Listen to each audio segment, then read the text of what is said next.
Hello. Okay, perfect. How are you doing? Good. I was eating this banana and then my headphones were acting up, so now I'm using these headphones. That sounds like a good life. My biggest problem is my banana and my headphones. Yep. So Yes. what topic is on your mind, James? What did you decide we want to talk about today? Oh, no, well, it's just I was when I was trying to think of the topics. The only one that I think met all the criteria was like where I would be passionate about it, where I'm Mm-hmm. like more expert than the average person, but also not an expert. Like there's just one thing that was hopping in my mind the whole time, and it was for me that would probably be the airline industry. I know the answer to this already, but I'm going to ask you anyway. Why are you interested in the airline industry? How did that get started? uh, it's somewhere I think a lot of people have the same thing. It's what my dad was worked in. So he was Yeah, yeah, originally a management consultant that worked in the airline industry, and then now yeah. he works at an airline. So talking with him about his work and hearing about that, has obviously left me with different opinions that I think the average person has on, or different perspective than the average person has on airlines, the airline industry. So that's why I chose that one. I mean, there's a bunch of ways we can go here. We can go what do you think are people most misinformed about? Or what is the thing you really want to talk about? Like, there's different ways. What feels like a good place to start? I think I think I would choose like one. A thing that I think is like a big common misconception Mm-hmm. is people think, oh man, flying's not what it used to be. Like, I feel um, that. you back in the day, flying was so amazing, and Uh-huh. for me, that's a pretty big misconception. I think there's a big difference between now and then. I think you could probably apply the same lens to other industries. So Mm-hmm. the big difference between now and then is those people in the photos that you seem to be having a jolly good time on a Yeah, yeah. plane with amazing service. They paid so much money for those tickets, and those people in the photos, it's a bunch of rich people, which is fine. Rich people do rich people things, but like you could still get that service if you pay for Right. it. Mhm. You either pay ridiculous amounts and you fly in crazy first class, or you have your own private jet. I think what changed over time is like, no, you random person are not getting that level of service, but you can also fly. Like it costs like sometimes less than $100 for you to fly Right. somewhere. Yeah, when you're on a plane crammed in with 300 other people, you're like, wow, flying sucks.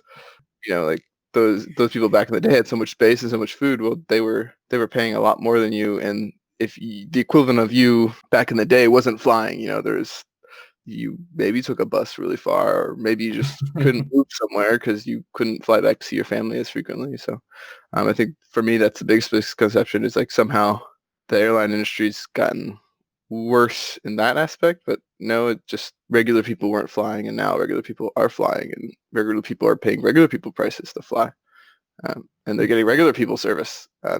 So Mhm. I think that's probably the biggest thing I think a misconception people have about the industry that's different from mine.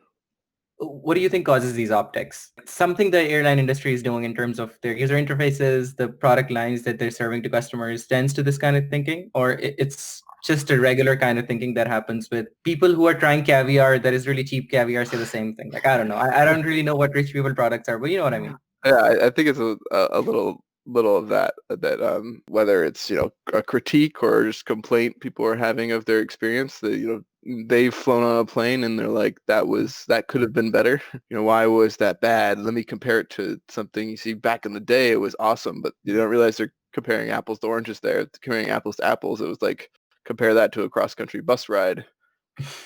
4 hours versus 2 days sounds pretty great.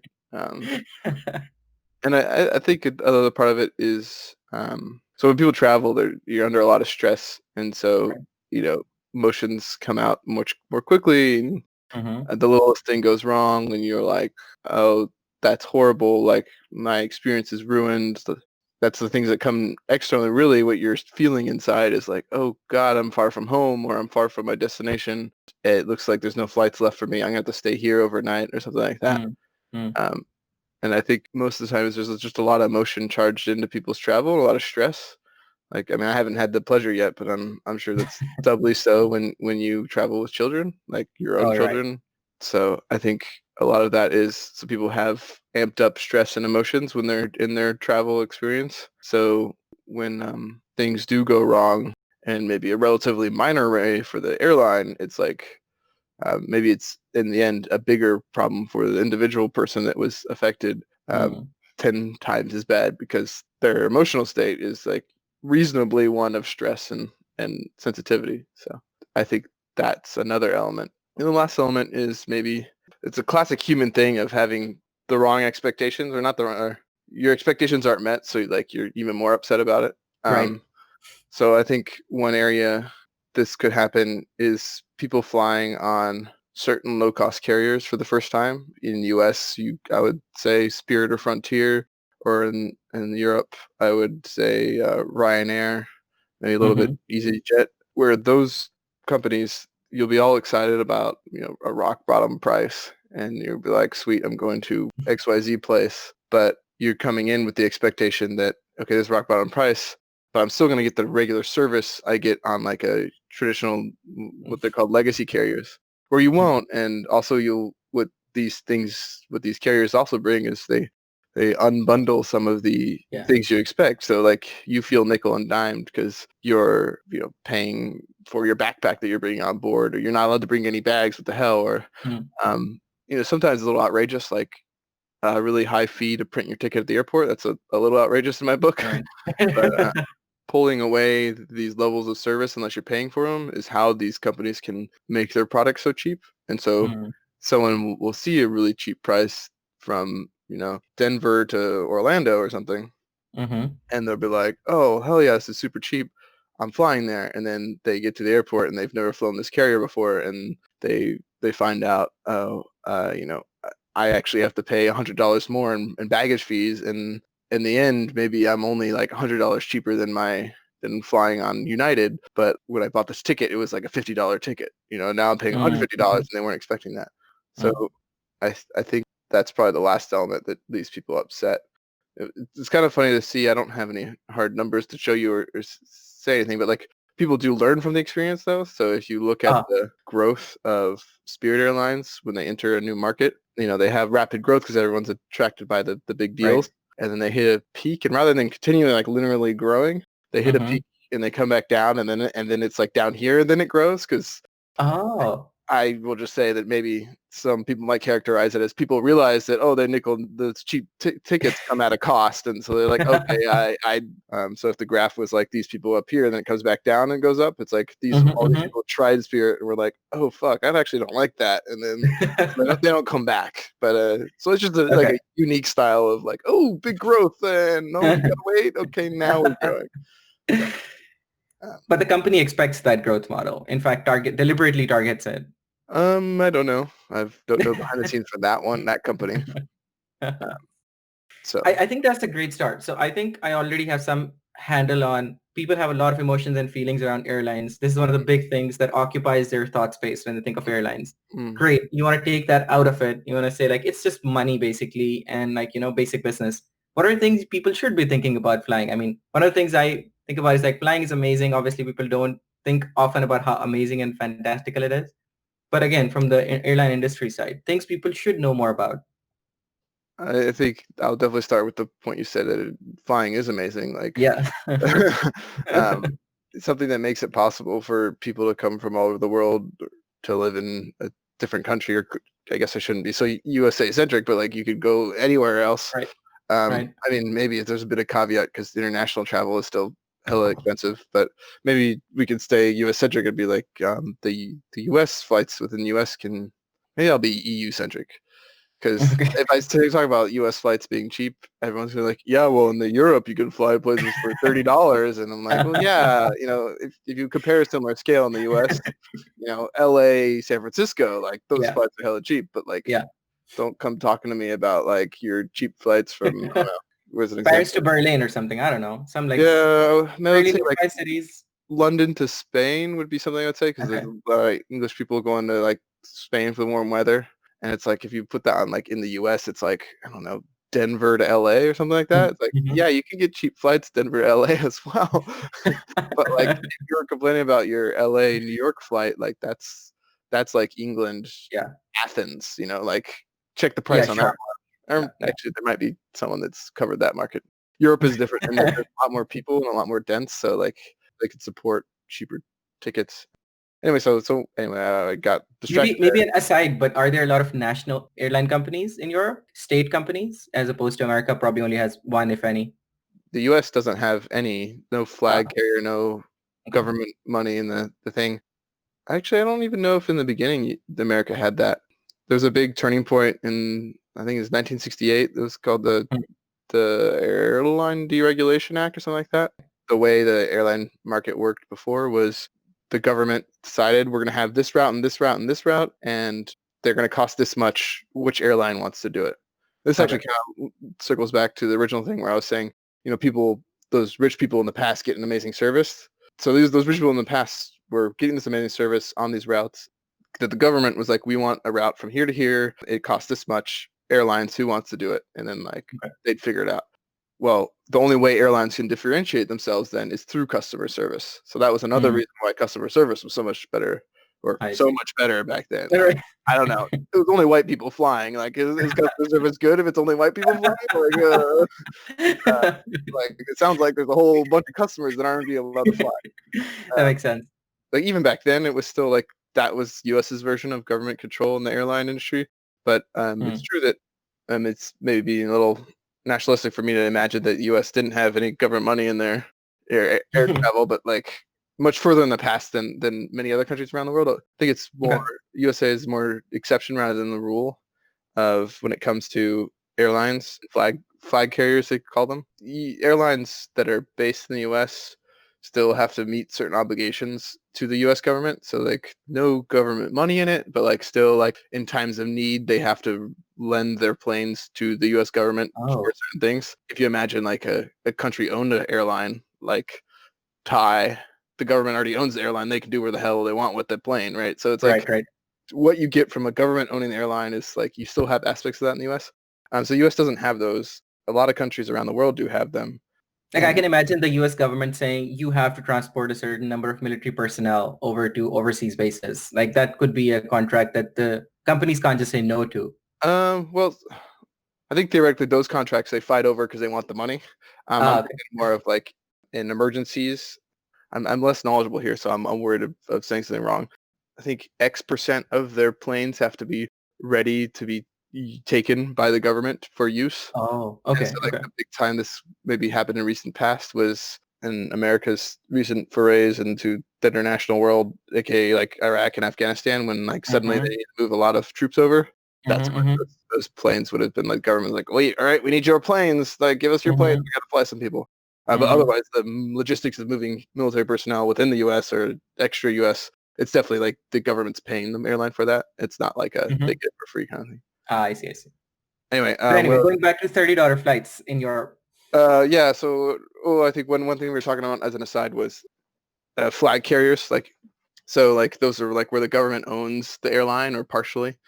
And like a lot of countries around the world have these. I used Thai earlier, but like there's plenty of examples of that. Even there's some big airlines these days that are less and less government control or government money involved.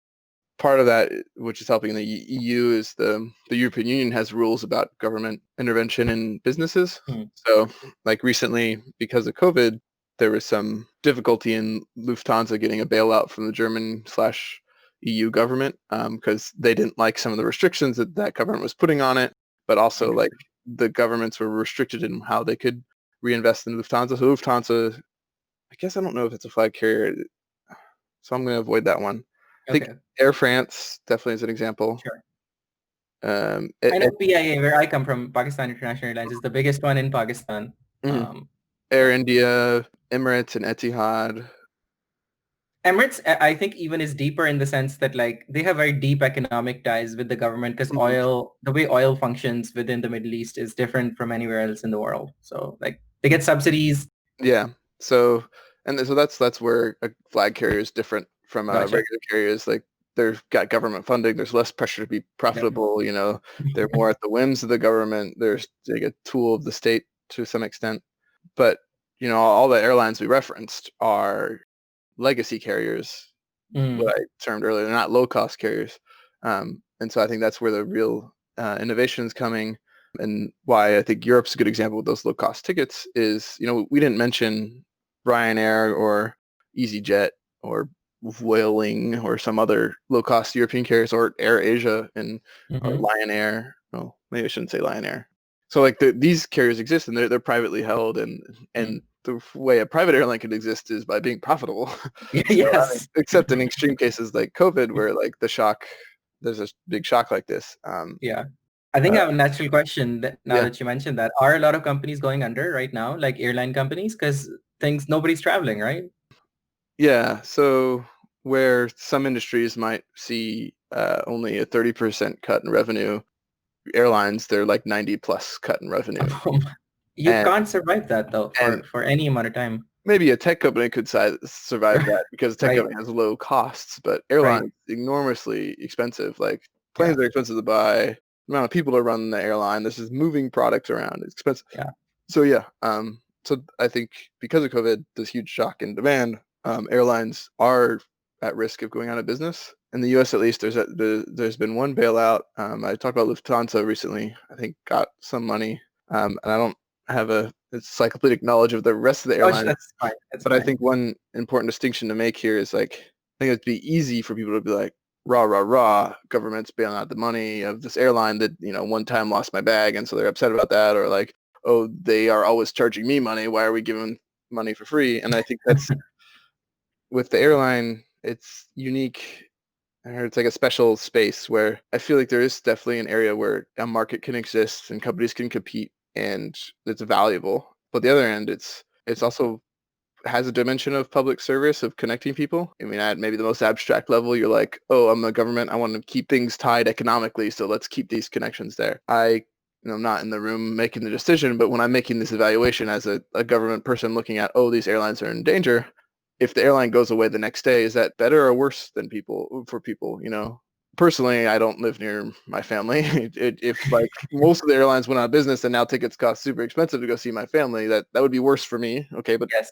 it's not all about me. But like, Yeah. Yeah. Yeah. okay, what about for XYZ businesses that have like two major areas they need to fly between two that like suddenly increases their cost for that? And so there's all these secondary effects to not having this connectivity. Sure, Mm-hmm. like the demand's there. So as soon as people start traveling again, imagine all the airlines go out of business, new airlines will come back, but will they come back fast enough where we'll, net have less pain for people? So for Mm-hmm. me, Mm-hmm. I think it's better that you don't let it definitely biases towards, the status quo, which is not a popular thing to do these days. But I think in this case, supporting an airline so it doesn't go out of business, so they continue to have service for people and connect them and connect the businesses. My gut feeling is that maximizes, happiness and economic opportunity, even if it means the existing players are going to stay rather than them dying and coming back in a different form or different companies like you'd normally expect in a market. And so it's like a mix of it's a good place where you can have some markets working and getting people better outcomes, but it's also almost like public transit in that like Mm-hmm. how else are you supposed to get from New York to LA? Right. So um, I guess I don't mind getting into that controversy too much because yeah, I think that is a very pertinent thing, especially in the current times. If we had the same conversation about ISPs, for example, people would have a lot more emotions because the internet is much more visceral and day to day to their lives. mhm, And I mean, I'm right there with you. I think flying should be a right, given that it is cheap enough that a lot of people can now end up affording it. mhm. Yeah, and also the fact that recreating those companies and their networks from scratch is a much harder problem than trying to maintain them. Yeah.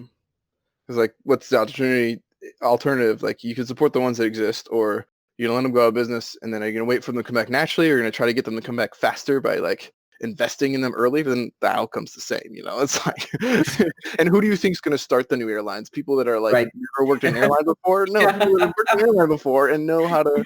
There's the one airline, JetBlue, their founder.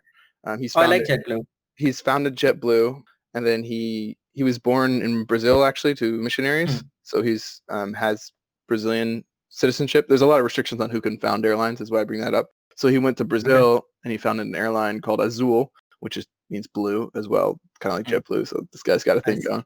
And then recently he's back again, and it hasn't come out completely yet, but doesn't have a name yet. But he's going to found an airline again, like based in Denver or whatever. But like it's just an example of like it exists in all industries. Like if you have you have such a leg up if you have experience in it. So this guy, obviously the people that found airlines, if you let them go out of business, is going to be people that work in them. So it's not like you're shaking up the thing at all. It's just like maybe the people at the top are like now third, and people at third are now at top. It's like, why waste your time?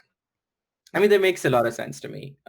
Not just in this industry. Like I'd be very curious to look at a number that says how many startups are started by somebody who had already started a startup, like, Yeah, versus like first time starters. yeah. I That think probably is a very lopsided number.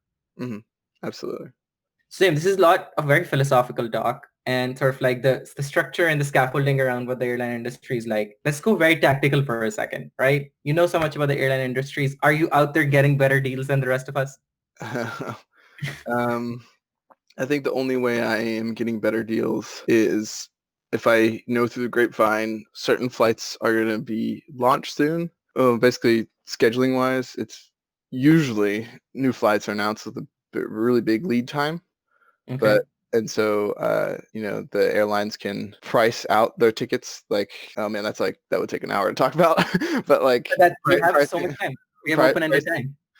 pricing a plane, it's a complicated thing, especially if you take, I think a low-cost carrier is the easiest way to talk about it because the product Mm-hmm. is the same. There's no first class, there's no whatever. Sure. Like, sure, Right. maybe they charge more for the seat you choose, but where they change the price is the actual fare to fly to Hmm. somewhere. So Hmm. it's like the same seat could cost a different amount of money Okay. because they just say for this particular flight, we have 10 tickets at this price point, 20 tickets at this price point, 30 tickets at this price point. And so they have these buckets, they call them, Hmm. set up ahead of time. And so when you launch a new flight, there's nothing different. It's like, okay, we're gonna start flying this in 6 months, FYI, and then like so people can go buy them. And so like if Okay. an airline does a sale, what they do is they just add more things at the bottom buckets, or maybe they just choose routes that have plenty of bottom bucket things. So it's like, yeah, we usually have a $49 flight, but like, and so we're advertising that because no one's buying it and we want people to buy it. But then but where I could get a deal is if an airline launches a route, but they don't have that 6 month lead time. Say they're like building up to launch this thing and they're like bogged down in government things and they just want to get going. Say they launch it like 30 days out or, less. They're going to be priced, I don't, whether it's priced manually or priced by their pricing engine. They're going to be priced very aggressively. So that's the only Hmm. times I've really gotten deals or maybe when I've dared to, that's another area maybe, but it kind of makes me more like, I think, ahead of the curve US consumer, but Okay. like status quo Europe consumer, and it's called self-connecting. Airlines fly different places, and maybe you'll fly United from Monterey to San Francisco and then on to Chicago, right? Because that Hmm. Monterey San Francisco flight does exist. Well, not right now, but does I exist, and I'm it's surprised. tiny. But like no one would fly Chicago to Monterey because there's not a big enough market. But maybe there's a cheaper flight if you go, that Monterey United leg. For some reason, United doesn't make it really expensive if you only buy that flight. They probably would, so it's like a bad example. But so you could buy that ticket, so fly United to SFO, and then actually you end up flying a different airline all the way to Chicago. Hmm. And that's called self-connecting because you're changing airlines on your own. There's areas where this is not the same. This is distinct from something called code sharing. It's where like a same airlines will have an agreement where they'll like let people book itineraries that include their partner airlines flights. So if you Hmm. ever flown United from San Francisco to Hamburg, for example, or you fly United from San Francisco to one of the smaller Hawaiian islands. For the Hamburg example, you fly on Lufthansa on the later legs. On the Hawaiian example, you fly on Hawaiian Airlines. It's because airlines have an agreement called a code share, and that means just kind of like they share flight numbers. So you can also on Hawaiian.com buy that whole flight. So you have a Hawaiian flight number, but you fly on a United plane, similar with Lufthansa. And often these code sharing agreements exist within the airline alliances. So, like United is part of the Star Alliance, and so is Lufthansa, and that's why they have an agreement going on. Similarly, United flights in Asia probably connect on other Star Alliance partners there. So that's called code sharing, but that means like if you have checked bags, the bags will get transferred between the airlines on their planes and all that. That the whole infrastructure behind a code sharing agreement is agreeing on how that will be handled and like whether there needs to be money that changes hands when these things happen. But self-connecting doesn't do that. So if I did check a bag from Monterey to SFO and then SFO onto Chicago, and I'm self-connecting, I'd have to leave the secure area, go outside, pick up my bag, go to the check-in counter with my new airline, check I in my see. bag, and then like go through security again, which is kind of a pain in the ass. So I think European passengers more likely to do that or more open to that idea. It's not something that's really come to the US too much. And so I think that's another area where I kind of get deals in that I'm like, that's not a strange idea to me. Like I'll fly, United one leg because this SFO is a big United base, one direction, but then on the way back, I'll fly Southwest, for example. And overall, the itinerary is cheaper. Like if I buy a one-way and a one-way versus, buying a round trip. That's only become more possible recently because more and more flights are priced per leg rather than itinerary. Prior legacy carriers like United or Delta or American, if you bought a one-way ticket, was really freaking expensive because they were like, "Oh, you're a business traveler? Let's charge you business traveler prices," because they assumed, one-way tickets, business traveler. But Okay. low-cost carriers have changed that, and that low-cost carriers are priced per leg, or like this, you bought this flight, so that's why it costs this much. So you see this change to one-way tickets costing less more and more in markets where there's big low-cost carrier competition. So in the end, I could end up with my total expense flying on an airplane will be lower than like the average person because I'll buy one leg with one airline, another leg with a different airline, and it'll be cheaper than if I had bought round trip. But like it's never like $500 cheaper. It's like 100 or 60 or something like that, or maybe I'm strategically being like, oh, it's a red eye and red eyes suck, but if I get United, I have a chance of getting upgraded. And then, sleeping in first class is better than sleeping in economy. So I'm going to try to get the United leg, there. So it's kind of just, I think, industry knowledge that helps me get that, but it's not like there's a secret code, I, There's like, I guess that's good and bad to know, right? Like that means like I don't feel like I'm missing out on some like secret deals. But I guess I want to continue the question with, so what does planning a trip kind of day look like for you, right? Like let's say in some amount of months you want to go somewhere and you have sat down, opened, I don't know, Google Flights or something. mm, What do you do? I think this is a good question because if you've ever seen me do this, or if you talk to my girlfriend, you would know that I do spend too much time sometimes looking at the flights. Like we'll spend all the time about, okay, we know we were going to go somewhere, and we'll spend a bunch of time planning what we're going to do when we're there and stuff like that. Where a person would look maybe 30 minutes or an hour and be like, oh, those are kind of expensive. I would spend like 4 hours or stay up till 2 a.m. looking at ticket prices. Really what I'm doing is, as I'm looking at them, is I'm trying to understand the connectivity. In like computer science, like it's a graph problem of how the graph's connected. It's kind of like importing that information in my brain. So like over 3 days, maybe I'll see something that tells me how the graph works. And I'm like, oh, I know how to get a cheap ticket. So like one time where this worked was we had spent part of the end of the year holiday with my parents in Dallas. And then we're going to spend the rest of the time, including New Year's, in Martinique in the Caribbean, my girlfriend's family. So where understanding the graph gives you insight here is connectivity between Caribbean islands. So I have a map of the world in my head. Let's say North America, and I have the cities as dots. Yeah. And then like imagine you're going to the Caribbean, so like probably don't have an encyclopedic knowledge of the Caribbean, but there's a dot for Sure. Martinique. And then you remember there's a bunch of other dots in the water as well because there's a bunch of islands there. So one thing I noticed was, for some reason, and it would need some more data before I launch an airline on this, but like connectivity was lower and hence prices higher between islands that didn't share a language. So like French-speaking Caribbean, it was expensive, to fly from French-speaking Caribbean island to a Spanish-speaking Caribbean island, mostly because you can kind of imagine how this develops. You're an entrepreneur, you start an airline, blah, blah, blah, blah, blah, blah. It's like, oh, my brother on this other island. Right. It's like, oh, yeah, and my sister, she's on this island. And it's like, okay, now you have like a network in these islands that you can build your airline upon. So it's like it develops along your language. Like, so I have this French airline that went along all the French islands, and then the Spanish airlines got this network of friends that helps them build an airline along Spanish islands. Anyway, I noticed this expensive price. And I was like, shit, that doesn't help. Also, I was booking kind of late. Or was I booking late? I don't know. It was expensive.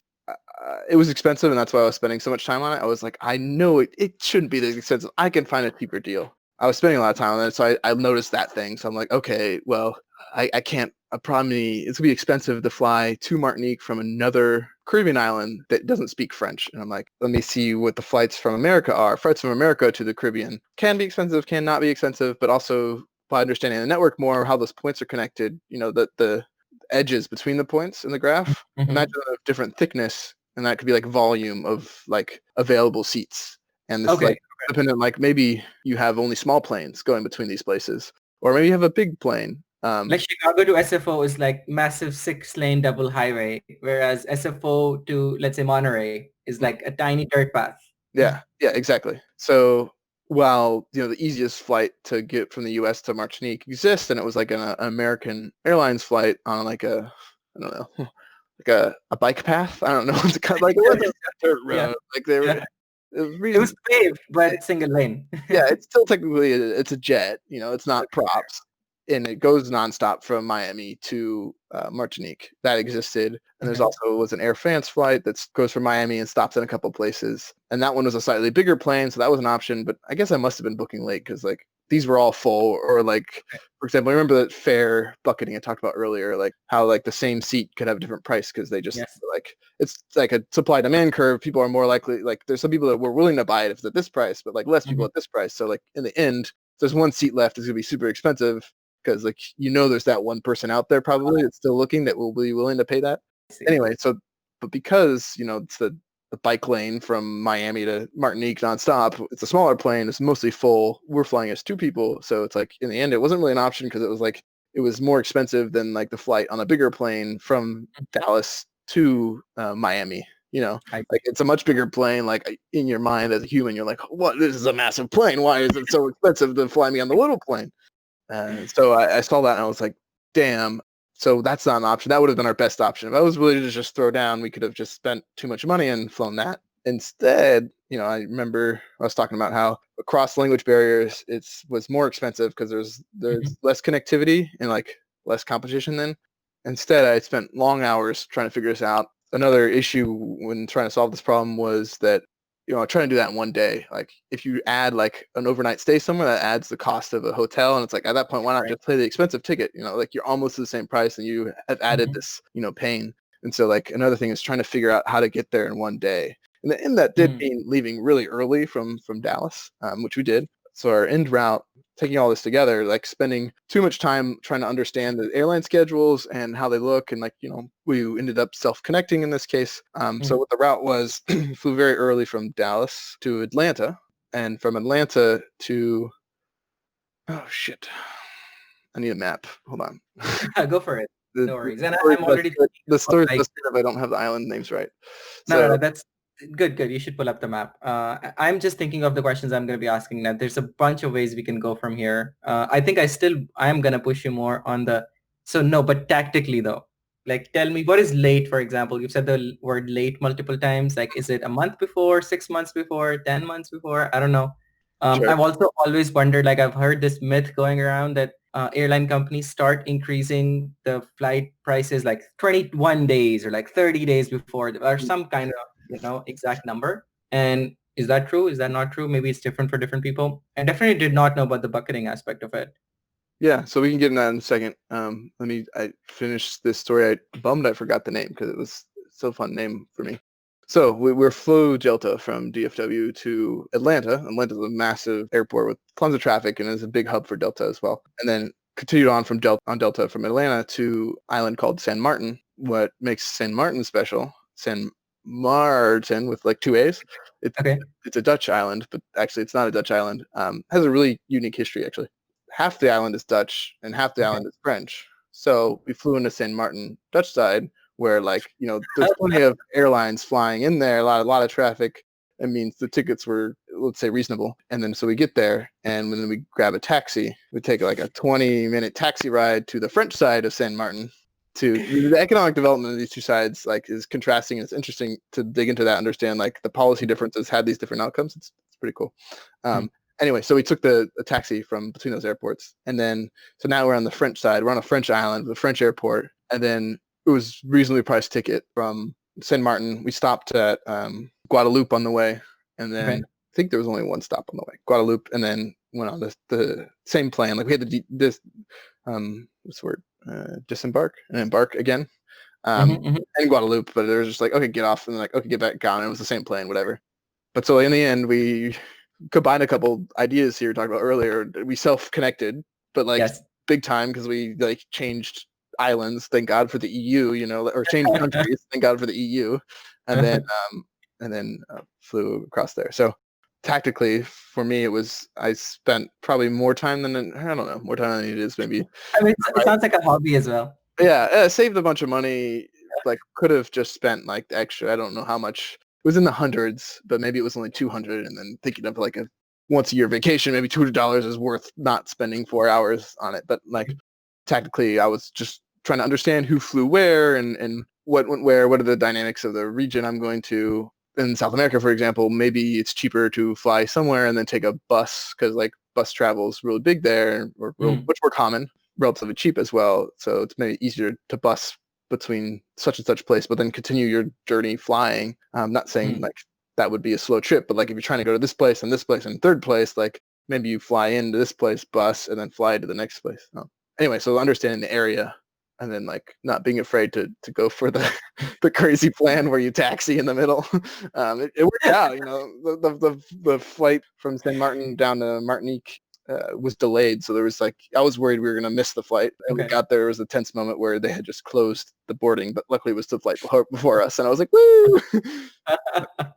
Anyway, yeah. I mean, when it comes to the price point, I'd say it's less of a whether $200 is worth it or not, and more for certain people it might be, for certain people it might not be. And I just want to know the tools to make the decision myself, right? I personally have always been really, really anxious about the concept of self-connecting. I didn't know it was called that, but I have had the idea of like maybe I could do that myself and not worry about the company actually transferring my bags or something. But it does sound like you need more robustness in your spirit against these random things happening because they are going to happen in travel. Yeah. I think maybe I could add some tools there if you're thinking about doing something like this. So one aspect to remember is there's a thing called GDS, Global Distribution System. It's less relevant. Like these are going to sound really, it's the way you publish your tickets so everyone can read them. It was much more relevant. These in the past, like these are legacy. Well, certain countries it's a legacy term. A travel agent, usually, in the 50s, imagine 50s US. Imagine, a travel agent has their office and they have a machine that's connected to the phone line that gives them a connection to this GDS, and they have to type some really archaic things to do some searches or to like filter how they want. And then once they have what they want, they could buy it by maybe in the end the travel agent has to call and be like, buy me this. And then like it's mailed to them. This is like, we don't, not modern technology here. So like actually, so the GDS is how you distribute this information.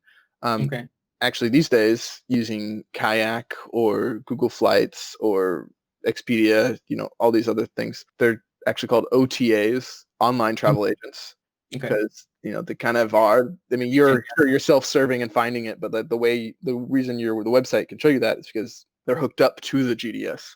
There's a couple big players in the GDS, but that's not important for your decision. What it just means is like in reality, if you have a favorite website for searching flights, that's great. It's the same as every other website that searches flights. Is that I didn't know that. So because they all use a GDS. It's the same database. Yeah, same database. Imagine that. Sure, like there are like 3 different databases out there. Sabre, Travelport, forgetting the last one. Amadeus, but I don't know if it's called Amadeus. That's the company behind it. And they have different levels of coverage of different airlines in different regions. But that's also a problem that's solved for you because like Kayak doesn't show you that it's coming from such and such distributions, right? So one tool there is like, don't fret. If you have a favorite, just use your favorite. Like, sure, it could be different and like it's a big distributed system. So maybe your favorite might refresh their cache like less frequently. So that means you might get frustrated by showing a thing you can't book, maybe, right? Or maybe your favorite doesn't let you do fine-grained searches. So that makes it difficult. So like if you have a favorite, stick with your favorite. Another thing is to be on a GDS, it costs money. So some Hmm. carriers don't show up there, notably in the US. I mean, it's kind of unique. Southwest doesn't show up on GDSs. Like Google Flights is a little YOLO, and that I think they do scraping to show that, oh, Southwest flight exists, or they know the schedule is there. Like the schedule and the GDS are kind of separate. Like the airline publishes the schedule, and so like we fly this. The GDS has like these for this fare bucket. There's these many tickets left, and it costs this much, right? Hmm. And it has this product. For a low cost carrier, less important, but like for an airline to be able to say, okay, I have a first class seat with dinner service, or this is an economy seat that has in-flight entertainment. So like the GDS can say all that, and theoretically Google Flights or Kayak or whatever can show you a little icon, but there's like a lot of work behind it. As an So, airline, don't I want to be on the GD? Like, how else do I sell tickets, I guess? so this is where I think there's some overlap with the tech industry. For example, Southwest's reasoning for it is they want to really own that experience of, or that relationship with their customer. So, Okay. they want their customer to come to them, buy it on southwest.com. Maybe you can still call in, I don't know. So the customer's there engaging with Southwest, and they can, if they have sales, they can email their customer and like blah blah blah. And so it's kind of similar to like a tech company. It's like, oh no, don't use our site, download our mobile app. It's kind of like Ah, on your mobile site, you're using Chrome or Safari or whatever, and like whatever, there's some distinction with that. And like on mobile app, we can do blah, blah, blah, we can do such and such better features. I've seen that with the pizza place. There's a pizza place here that charges you $5 less if you order on their site versus Grubhub. Yeah, I mean, and so that's also a similar aspect. So like there's a philosophical thing, like I want to own that experience, but then there's also the GDS costs money to list a ticket. Maybe you could say, okay, a low cost carrier doesn't want to do that because that's another thing and that affects their bottom line. They're trying to have low price tickets, and GDS makes it more expensive. But I Mhm. honestly, unless you have a big brand, it doesn't help to do that. Like I think Southwest is targeted in its growth mechanism and have a big marketing department for marketing to new places where they start launching service, and they kind of like Right. putting up billboards and having ads on your favorite TV shows, so people are like, oh, that airline, let me look them up. Oh, okay, cool. But people don't realize like they definitely are missing out on that group of people that are just looking for the ticket, and they're like, oh, I didn't know that Southwest was that because it only showed me JetBlue or United or whatever. Mhm. So GDS is like your favorite site's your favorite site. Um, and then I think I would send one link to you. I don't know how I can do this. Oh, frick, I'm on Windows. So I'll send you this website. It's called, And whatever links you send to me, I'll just attach as like materials, basically. this is the thing. This is the startup. I forgot who it was made of. Matrix Found it. Airfare Search. Yeah, so it was bought by Google, This and looks like it's from 1992. it is. Well, maybe it's more recent than that, but Oh, 99. It's they from got 99. they got bought by Google at such and such time. Oh, yeah. This is the technology behind this website is what powers Google Flights. Of course, they probably fix it up by now or whatever. This is kind of actually secretly the tool I use the most when I'm searching, but its UX isn't very good. But there's all these. If you click like advanced controls, you can like filter flights to be like no overnight, or on this airline, or in this alliance. Or one thing I did was like Wow. you can filter a round trip, but you can filter it so that you leave, your departure and arrival times. So well, it's a much less frequent thing to do. People used to do a thing called mileage runs where they just like fly somewhere to get the miles. And so they look for a cheap ticket and maybe not want to spend too much time. So like you could figure out how you could put the in the advanced controls, you could be like filter it down so you could be like, okay, I want something a red eye, and then I want something that returns the same day, but like in the afternoon or like in the late morning. So you can like filter Mhm. that down in one thing. But the reason why you've never heard of this site is you can't actually buy the ticket once you find the itinerary. So there are some sites that are like, oh, we can make it so you can, or Chrome extensions like buy your airfare you found on ITA Matrix. But I think I usually use this mostly to understand the graph as I was talking about earlier, or seeing if something's a possibility. And then in general, I go book directly with the airline, because I guess I'd have no tight affiliation with any online travel agency. Like I'm not like a super fan of one thing or other. So I just go straight to the airline because I know they have the thing. Unless it's something strange where it's like a flight on American marketed by Finnair, then I have to use those sites that are like turn your Matrix airfare to buying it. And so it's like you use their site, and what they do is they actually act as that online travel agent. That's how they get a little bit of money. and they send you to, Finnair's website, and you pay this cheaper price for the American Airlines flight, which makes it a pain when you're checking in, but like it's still, anyway. So I think that's probably my big one is if you have a favorite site, stick with your favorite site. Otherwise, there's this one if you want to dig further, and maybe I'm going to force myself to stop after this one. But here, let me share my screen because this is more visual thing. Can you see what I'm sharing? I can. Yeah, it's the Matrix software website. Yeah. So actually, and one thing I do like about Google, if you're like still trying to figure out where you want to go, one thing that I like is if you click this explore destinations thing. What I like about it is it's like visual and you can zoom around. I like this preset up here. I've tried to do something in ITA Matrix to get the similar thing. I don't know what their presets are, but I wish I could know them and use them in ITA Matrix. But otherwise, like a weekend trip in like 6 months, like this is, I mean, all these prices are super cheap because of COVID, but like Right. super powerful to have this preset here. And like gives you a start of knowing who's where. And then, So you can build up that intuition about the network.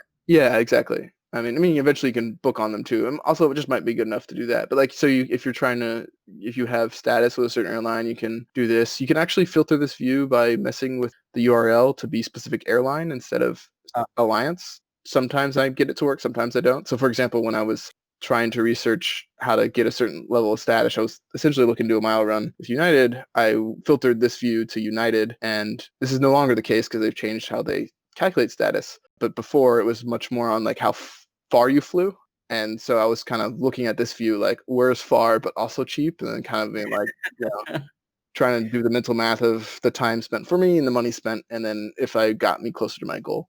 So, okay, I'm going to stop there because I feel like I belabored the point of tools a lot. No, I really like that. So I think, let me summarize, right? So basically, don't worry too much about a specific website. If you want to learn a lot about the underlying database, there's this Matrix website. You can go to it, tinker with it. Otherwise, stick with whatever you have. Be open to possibilities of things like self-connecting, maybe getting out of the part of the airport that is secure. So you have to do check-in again. You got 30, 60 minutes or something, but you end up potentially saving some amount of money. And then things look very different within US and Europe, and you can't really compare them apples to apples all the time. I think that's most of what I got from that. Yeah, and actually you jogged some other ideas for me. Maybe I could go a little further on tools a little bit. James, I said this is open-ended. I have no time restrictions, neither floors nor ceilings. Nice. So my cat's here.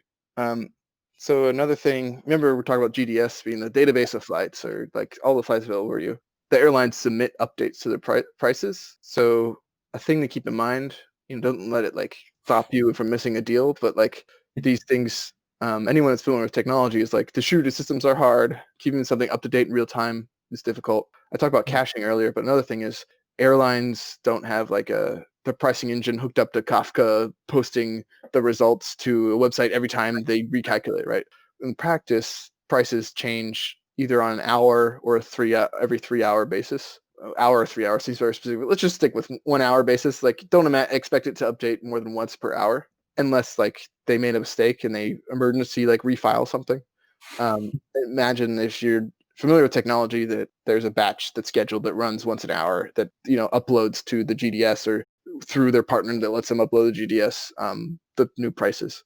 So it would be unnecessarily expensive for them to make it exactly at a minute latency. Like it's probably much easier to make it. It runs every hour. It's not the most real time, but that's good enough for them.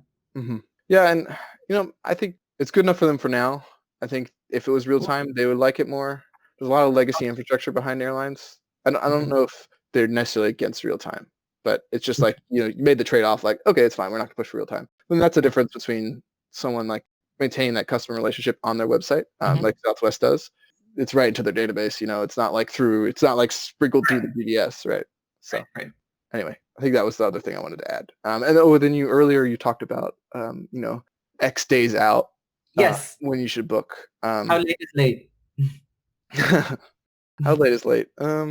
So the unsatisfying answer is that, it depends on the route, largely because the underlying mechanics of this is what I talked about earlier, those fare buckets, like the same seat has a different price depending on if someone bought the cheaper price or not. So I rather than try to imagine, airlines might play games where they don't necessarily list their cheap flights until X days out or whatever. I don't know if they do that. For me, it's more understand the mechanics underneath. So there's the fare buckets, right? There's this many fares are the cheapest and this many fares are the most expensive, and like it's sprinkled out, and like airlines have different strategies for bucketing. Maybe it's every $10 and then it goes up, up, up, up. Maybe it's every $5. So you know the buckets, you know the number of lanes on the highway between the two cities you're going to, the highway.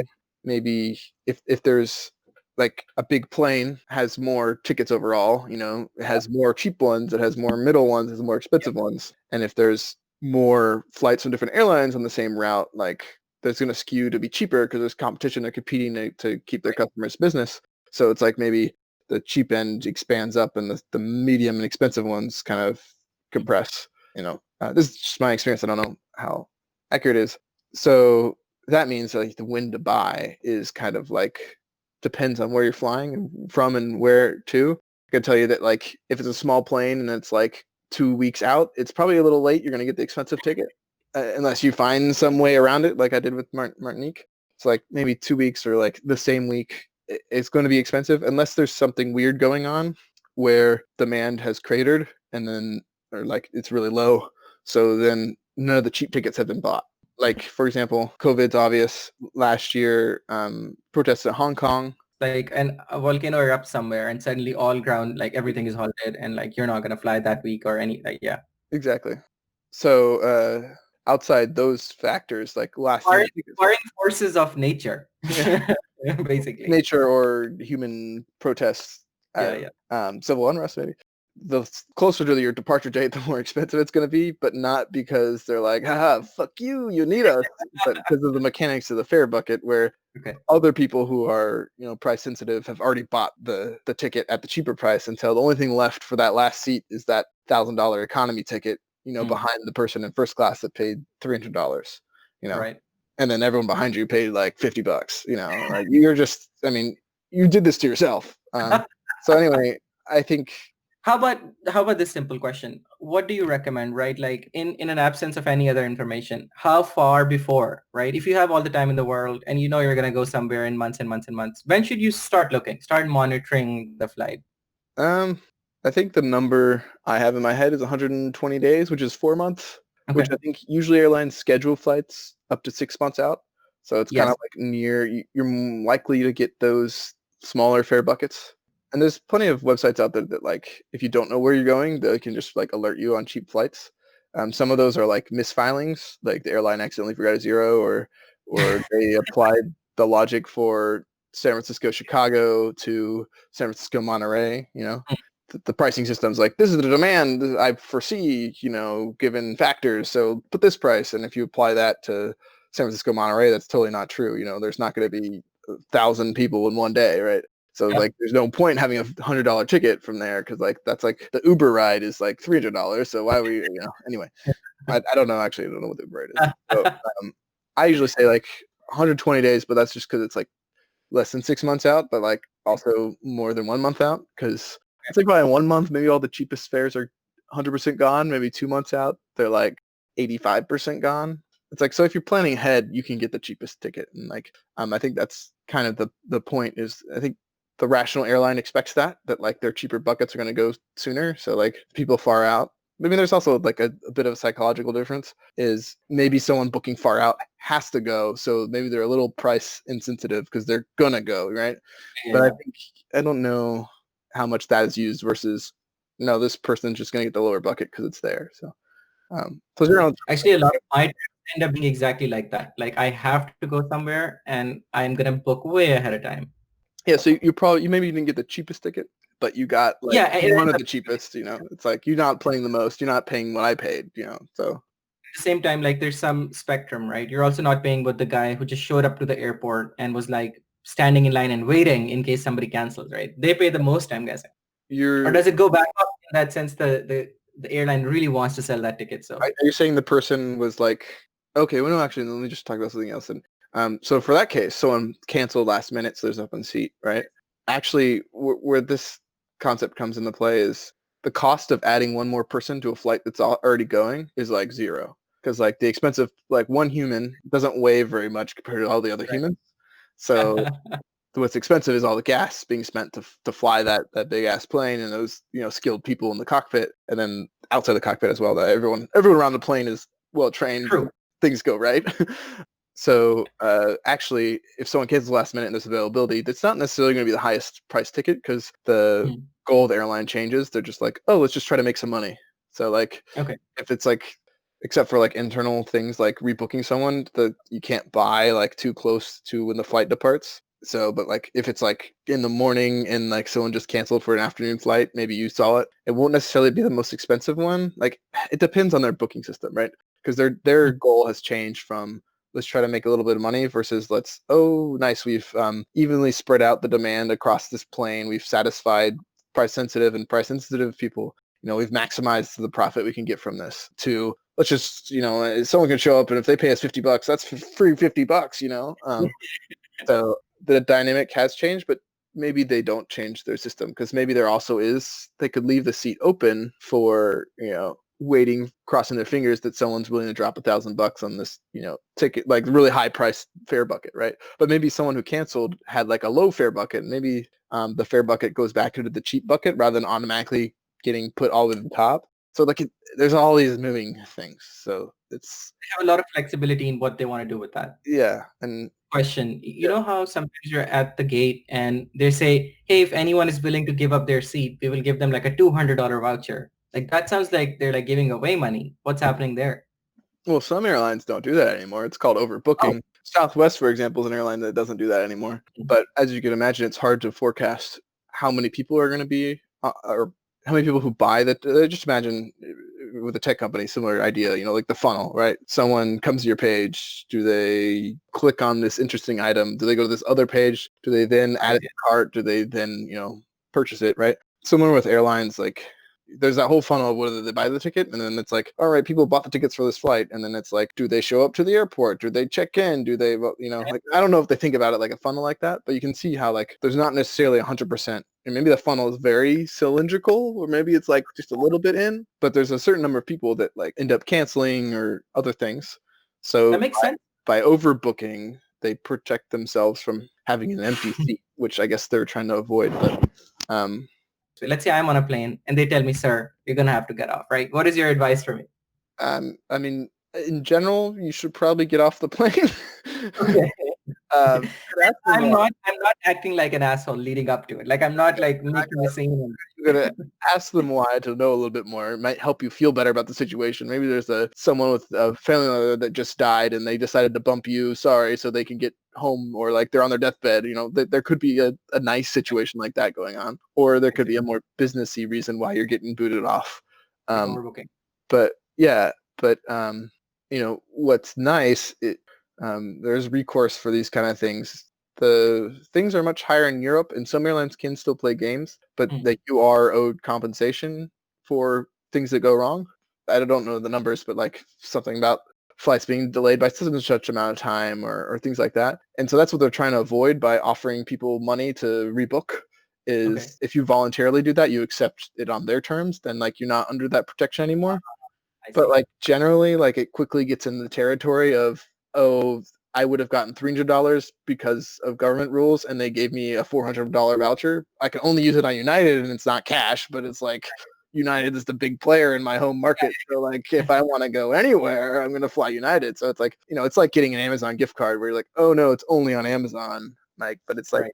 similar to cash. So like, you could ask why or try to understand more, but you should probably get off the plane walking rather than dragged off. And if you're being polite, like a lot of the low-level customer service Mm. options, kind of a high ceiling where they can be like, oh yeah, sure, here's a free night in a hotel paid by us, like, or here's a meal voucher, like, so you being an like courteous person and also involves daring to ask a little bit can mean that the gate agent will be, do some good customer service and help make this pain a little less burdensome. Of course, I think it would be Mm. better if they just made it standard process to be like, okay, you got booted and it's late in the night. We're gonna comp your hotel and here's food voucher. I'm sure more people would be like, oh, thanks, cool. And they'd be like, Right. this is a little bit, disappointing, but like I'm gonna get home tomorrow and I don't have to worry about the details. So I guess it doesn't strike me any difference from like how all businesses that are geared by profit will behave, right? Like it's just that the optics of something like that, especially when it's viral and a lot of people look at it and there's physical violence involved, is really, really bad for the company. But it's Mm. not like in the moment the company decided I'm going to be really mean to this person. Yeah. It's like a day-to-day operations thing for them. And I guess your advice, takeaway advice from you is just try to be a nice person to the person you're dealing with. Mm. Forget the corporation for a second, and they might help you out. Yeah. But if it is a reason that's a very businessy reason, you're not really going to get any concessions in the moment. Mm. Yeah. Pretty much. Yeah. Like, I have another very tactical question that's been rattling in my mind for the last 15 minutes. Miles. Are they worth it? Miles? Should I optimize for miles? Should I count up miles? I don't know if I ever use them properly. there's a whole community about that, and a lot of people that are much Yeah. more expert than me. What The are way, resources? Is there a subreddit I should go to? well, though there's a website, it's like less amazing. Oh, so mileage stuff has kind of changed. Okay. I think for better efficiency.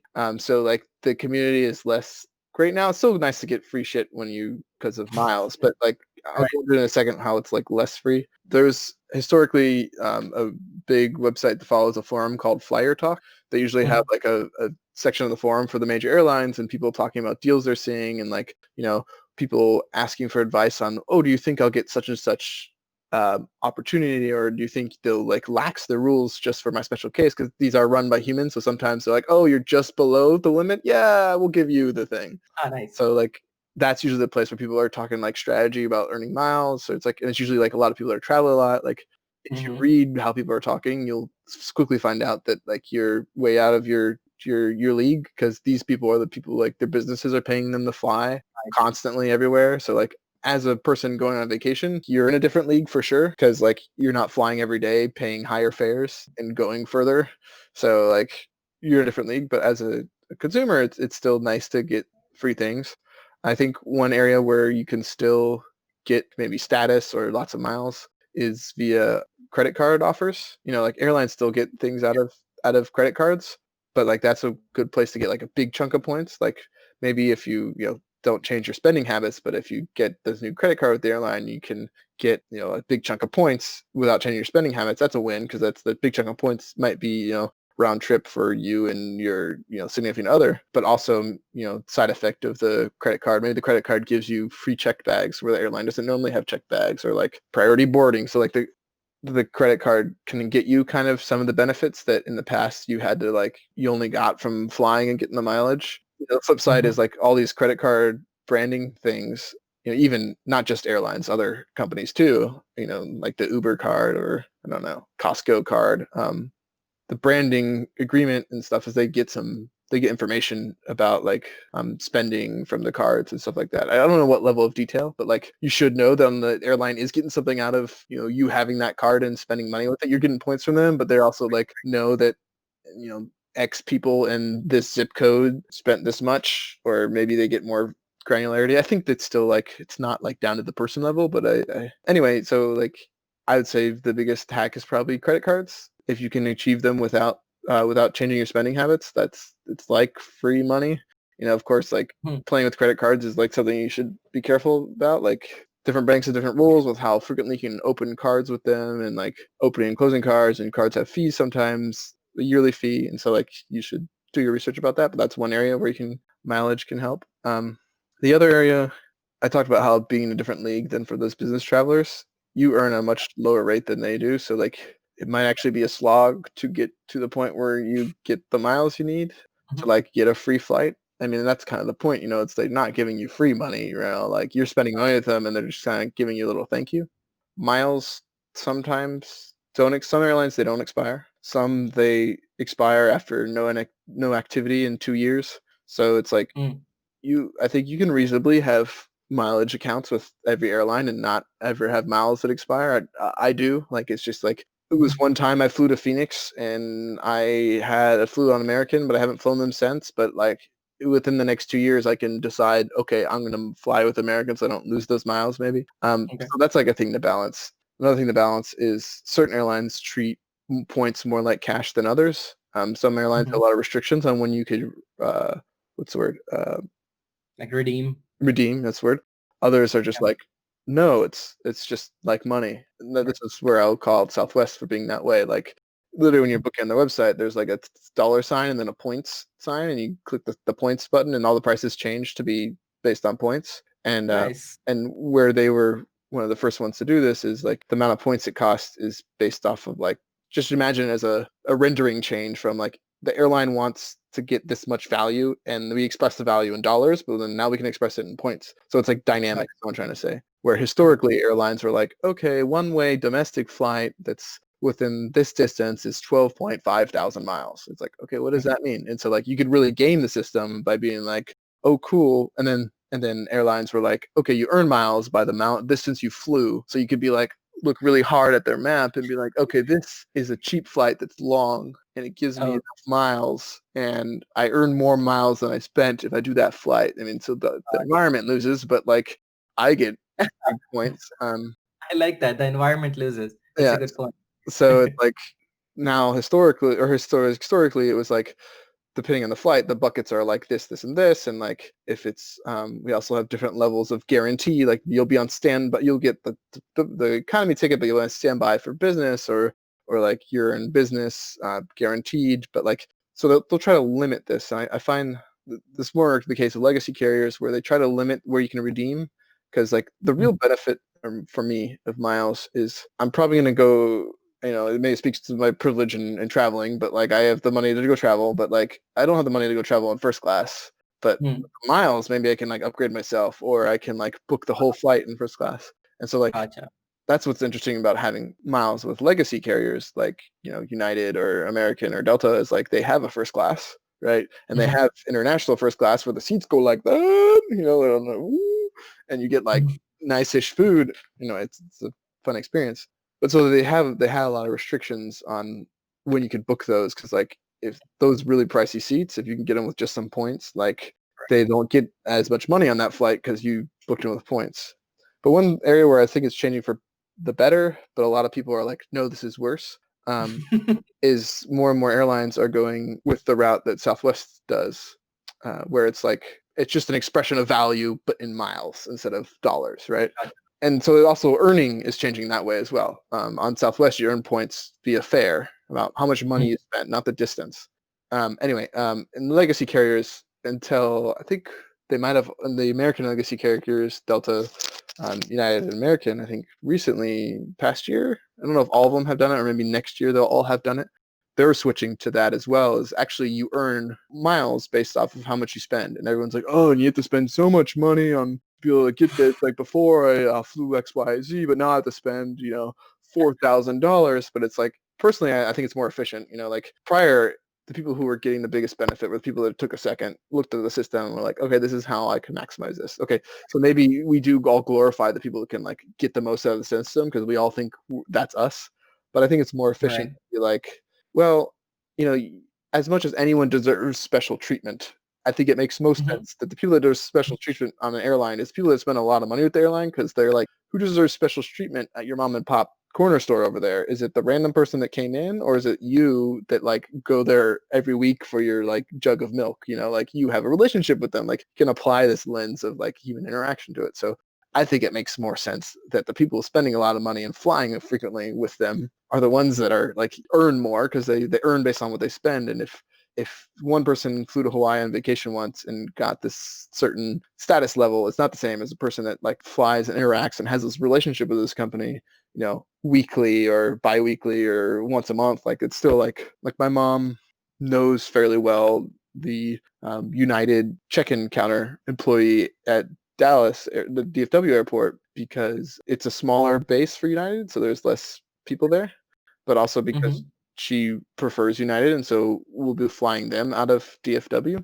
So like there's this human relationship being built up, and so like it's like I see it more as like that. This is like a business expression of like we value the people that spend money and fly with us rather than people that happen to figure out a way to trick the system. And so on the flip side, like you're earning based on what you spend. But on the flip side, where it's also getting more efficient is that example earlier where I was like, oh, a one-way domestic flight costs 12.5 thousand miles. Like that doesn't make sense anymore if you're earning based on what you spend. So now these legacy carriers have switched more to, they call it dynamic pricing for award tickets. And what that translates to is like what I said earlier. It's like the expression of value, but in points. And I think that's better. Everyone's seeing it as like, oh, before I got blah blah blah ticket like for X price and now it's expensive. I'm not being very charitable here, but to me, it's like, yeah, but now you can get blah, blah, blah ticket for like 5,000 points instead of 12,000, because it's dynamic. It's like depending on the fare buckets, everything I was talking about earlier. Like, I think legacy carriers still are not 100% on where I want them to be on that, because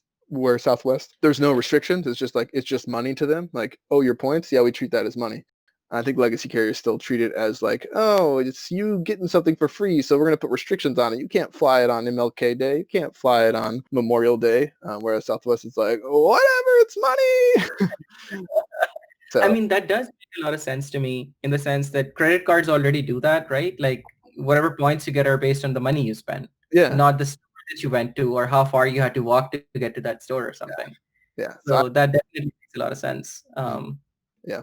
So I think there's still a couple loopholes where you could like get a bunch of miles, but credit cards are the most reliable one, the lowest effort. Like once you do it once, you kind of understand what the moving pieces are, and you're like, okay, I can't open a credit card with such bank for like a year now. I mean, I don't think it's that restrictive, but it's like you can't get the signing bonus if you've opened one within the more than X in the past Y months. Oh, So it's keep like, opening. yeah, so you can't keep doing it. So, but like you can figure it once you've done that once or twice, you know how it works, and that's most reliable. It'd be like just rack up some points. So, Okay. but I think the website I mostly run into the most when I'm reading headlines or like keeping tabs on that space is the Points Guy, which they're supposedly releasing an app that they're all excited about, which I'm tentatively excited about because it's like theoretically it keeps track of all your frequent flyer miles and then tells you what's the best one to book for such and such route. I think that'd be cool. Like across all of your accounts. Yeah. So, but Nice. I don't know whether it's going to be that successful or not. But I keep track of that one. There's also a bunch of smaller sites, but now I have all these YouTube recommendations of, oh, my experience flying business class or first class on such and such flight. I'm like, okay, sometimes I'm interested because I want to know, like, does this, because if you're going to spend a bunch of points or dollars on something, you want to know, like, will like me and my partner be able to sit like where we can see each other if we're Right. like graded? So it's like I'm like digging through the video and I'm like, this is useful. I'm glad they did this, but then now everyone's like, I don't really care about the food you got or like the drinks you got or how glamorous it was. I just want to know, is the seats, can you see each other? Can you like hold hands? Can you like watch the same screen? Anyway. No, that makes a lot of sense. And it seems like to me that it's never been a better time to have a deal as a very regular consumer because you don't need to know all of these fancy details to mileage. Mhm. You can just worry about your credit card and how you want to not changing your spending habits, but still want to use sign-on bonuses maybe for credit cards. Yeah. And your site can give you the information that you need. You don't really need to think so much outside of it. But if you are willing to go the extra mile, no pun intended, you are basically able to look into databases like the Matrix website you shared with me, Mm. as well as just growing your knowledge about the network. And you can find like a $50 here, $100 there. Yeah. I think another hack that I'll leave out there applies to like two specific credit cards or credit card. So like the premium, like flagship premium cards these days from Chase is the Sapphire Reserve, and Mm-hmm. from American Express it's traditionally the Platinum card. There's other cards that give you access to the same portal, but there's a travel portal you can book through and use your points or use dollars. Mm-hmm. Again, when I talked about much earlier about a GDS, it's just a database. So favorite travel site, favorite travel site. So like these American Express and Chase travel sites, with they think some exceptions for some details in American Express, but I've never used it, so I don't know. They also, it's just like your favorite travel site. They have the same access to the same amount of information. Their UI just sucks because they're not optimizing your search experience. I usually find the flight I want and then book through them after I know exactly what I want. But when you buy with points, I don't know about American Express, but my experience, when you buy with points on Chase, you're using your Chase points to purchase this flight. But what it appears to the airline is that you spent XYZ dollar amount with the airline. So as we're going into what you spend is like showing us that we have this relationship, we have this efficient system of rewarding people who use us. One kind of way to hack it is if you have credit cards that give you Chase points, you could combine all those points to spend just on their travel site, and that will magically turn into dollars when the airline receives them, because the airline doesn't receive, like, it's not like Chase turns their points into United points and then books with United. They just like take these points from you and then they pay United the money, transfer that. So like where maybe you have like a bunch of points and you bought like a first class ticket or a premium economy ticket that's like expensive dollar wise, okay points wise. United thinks you paid dollars, so United's like, hell yeah, yeah, you're great. Here's some status. So I see. I think that's the last hack from that. That's awesome. Well, I always like to end with this question, which is we've talked about a lot of different things. What did we not talk about that you had hoped would come up or didn't come up? One topic that bears going into is private and public airports, or like, and the effects those have. They can include or exclude different airlines, specifically like low-cost carriers versus legacy carriers who can take the extra overhead of flying into a more expensive airport. How those airports become more expensive, I think I would boil that down to every time you're like, oh, damn, airports in Europe are so nice, and like the ones in the U.S. are like, old from the 90s or 80s. There's a lot of that dynamic going on. A lot of the U.S. is public quasi-government owned airports. It's like, the Port of LA owns LAX.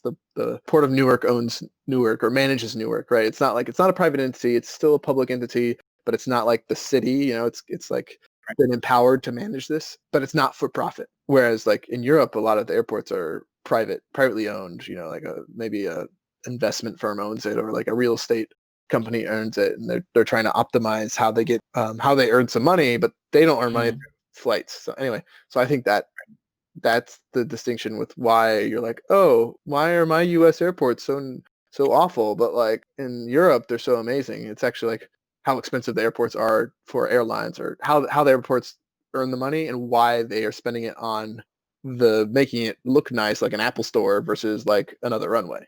So I think that's Is that one of the reasons like Singapore airport looks so amazing? Because like the government funded it or something? And it looks, the photos look so awesome. sometimes maybe it's overfunding from the government, but usually the public airports are in less nice looking state than the privately invested ones.